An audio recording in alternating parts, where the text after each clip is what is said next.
tying balloons to their chairs. When asked by the press why he did it, he said, You can't just sit there. when asked if he was scared, he answered, You bet.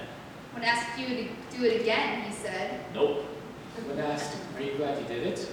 Are you glad you did it? Are you glad you did it? He grinned from ear to ear and said, Yes, yes, yes. Oh, yes.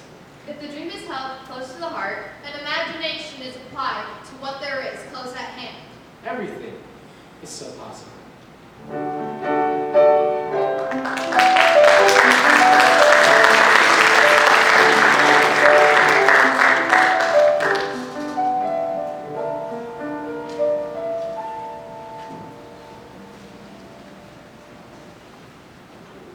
This is kind of personal. It started out as a note to my wife, but then since I thought some of you might feel the same way, I'd pass it along. I don't own this story anyways. Charles Boyer does. Remember Charles Boyer? Suave, dapper, handsome, graceful, lover of the most famous and beautiful woman of the Silver Sea. That was on camera and in the fan magazines. In real life, it was different. There was only one woman for 44 years, his wife, Patricia. Friends said it was a lifelong love affair. They were no less lovers and friends and companions after 44 years than after the first. Then, Patricia developed cancer of the liver. And so he stayed by her side, day and night, for 6 months to provide hope and cheer. But even he couldn't stop the inevitable. And she died in his arms. 2 days later, Charles Boyer was also dead. By his own hand. He said that he did not want to live without her, that her love was life. It's not for me to judge how he handled it, but it is for me to say that I am touched and comforted in a strange way, touched by the depth of love behind the apparent sham of a Hollywood love life, comforted to know that two people can love each other that much, that long. I don't know how to handle myself in similar circumstances. I pray I shall never have to stand in his shoes.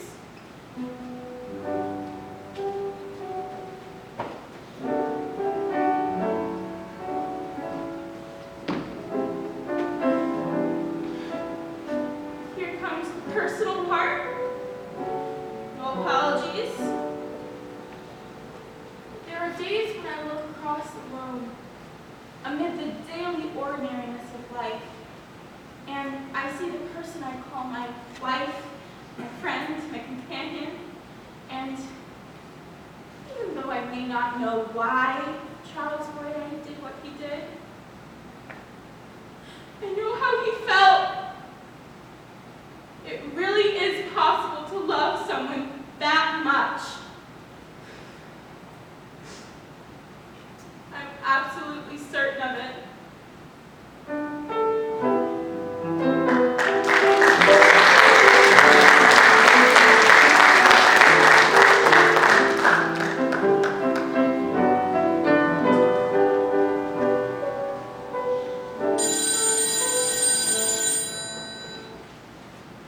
Oh, talking with a friend on the phone. She has a case of the midwinter spiritual rot and a terminal cold she's had since September.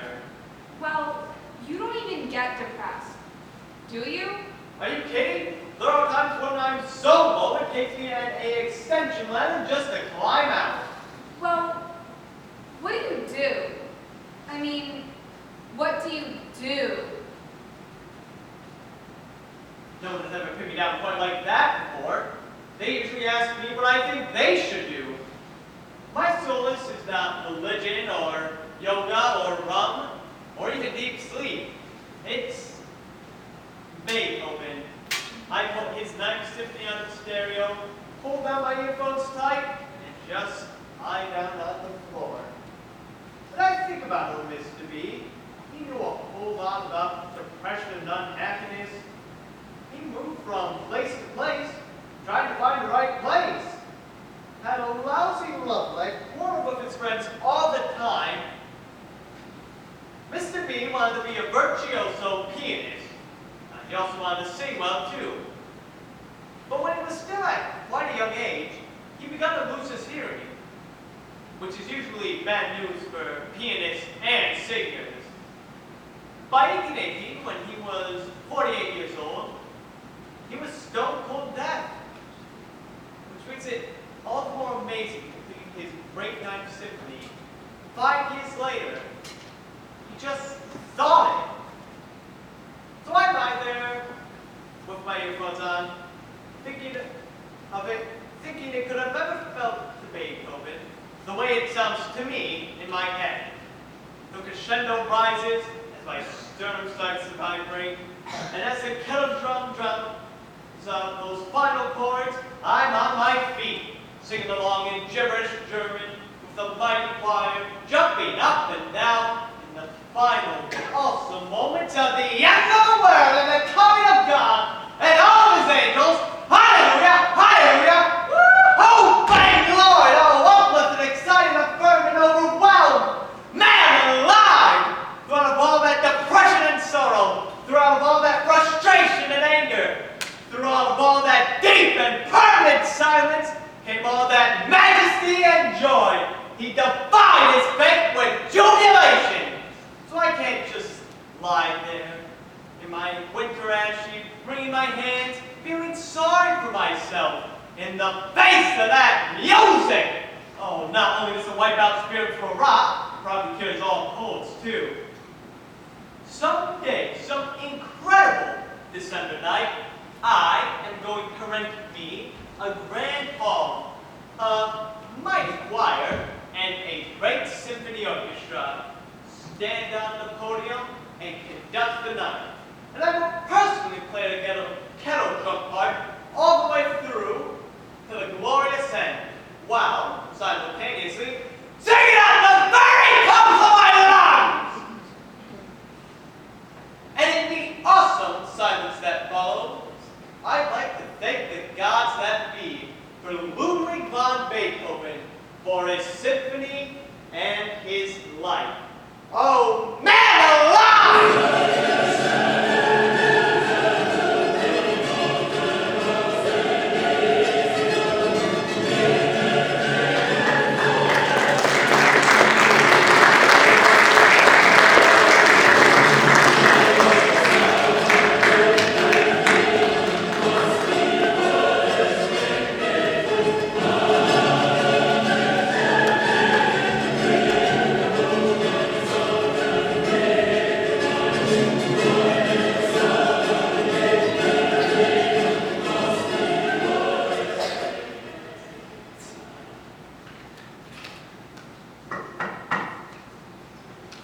The rap on the door was sharp, urgent, insistent, a foreboding of crisis.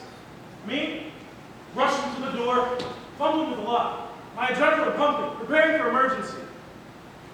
Small boy, odd expression, hands me a note on much folded paper. My name is Donnie. I will rake your yard. $1 a yard. I am deaf. You can write to me. I can read. I read good. Now, behind our house is this row of tall, middle-aged, matronly maple trees, extravagantly decked out in the minion leaf sequins. These sequins detach and lie about the feet of these matrons, like dressing gowns that just stepped out and prepared for the bath of winter. I like the way it looks. I like the way it looks very much. His wife does not. The gardening magazine does not like it either. Leaves should be raked. Leaves are untidy. Leaves are moldy, slimy. There is a reason for leaves. There is no reason for mowed grass, so I say. His wife does not see it this way.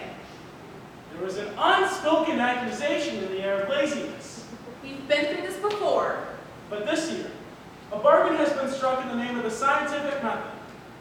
Half of the yard will be properly raked. and the other half will be left in the care of nature. Come summer, we shall see. So my part is raked. And mine is not. We will see. Yes, we will. In a way, the trees are there because of the leaves. Zillions of leaves have helicoptered out of the sky to the green of the earth. They are there to protect and nourish the next generation. But stony ground, rock, buds, bacteria, birds, and people all interfere. But somehow, some seeds make it. Some tenacious seeds take hold and hold on for dear life, and they survive and become the next generation of leaves. This process is important, and we mess with this process at our peril, so I say. This is important. My name is Donnie. I will rake your leaves. $1 a yard. I am done. You can write to me. I can read. I rake good. He holds the paper out with hope and patience and goodwill. How do I explain to him about the scientific experiment going on in my backyard? He turns to leave. Quickly, I take the paper and pencil and write, "Yes, I would like you to rake my yard." There's a grave nod from this attentive businessman child. Do you rake them when they are wet?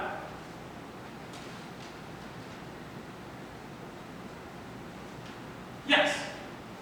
Do you have your own rake?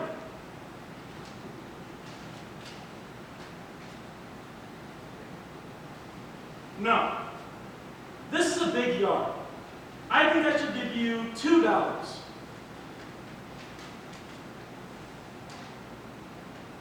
$3? We have a contract. The rake is procured, and Donnie the dap leaf raker goes to work in the fast-falling November twilight. In silence he rakes. In silence, I watch from the window of the dark house. Are there any sounds at all in his mind, I wonder? He rakes the leaves into a large pile as instructed. Of course, once he is gone, I will spread out the leaves back over the yard. I am stubborn about this. But he goes back over the yard, picking up missed leaves and placing them onto the pile, as instructed. He is stubborn about his values. Raking the leaves means all the leaves. He signs to me that it is getting dark and he must go home to eat. Having paid him in advance, I wonder if he will return. At my age, I'm getting cynical. But come morning, he has returned to his task, and after much meticulous work, the yard is leaf-free.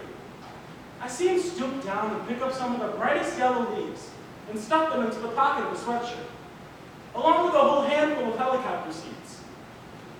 He reports to the door, signing that his work is done. And as he walks away up the street, I see him tossing one helicopter seed into the air after another. Fringe benefit. I stand there in my doorway in silence, smiling at his grace. Fringe benefit. Tomorrow, I will go out to the yard, and I will push that pile of leaves over the embankment into the ravine behind our house. I will do this in silence. The leaves and seeds will have to work out their own destiny down there this year. I wouldn't have the heart to undo his work. My scientific experiment will just have to wait for something more human. The trees have let go, the seeds have let go. And now, it is time for me to let go and cast my lot with this child, who, like the seed, is one of nature's tenacious survivors. Hold on, Donnie. Hold on.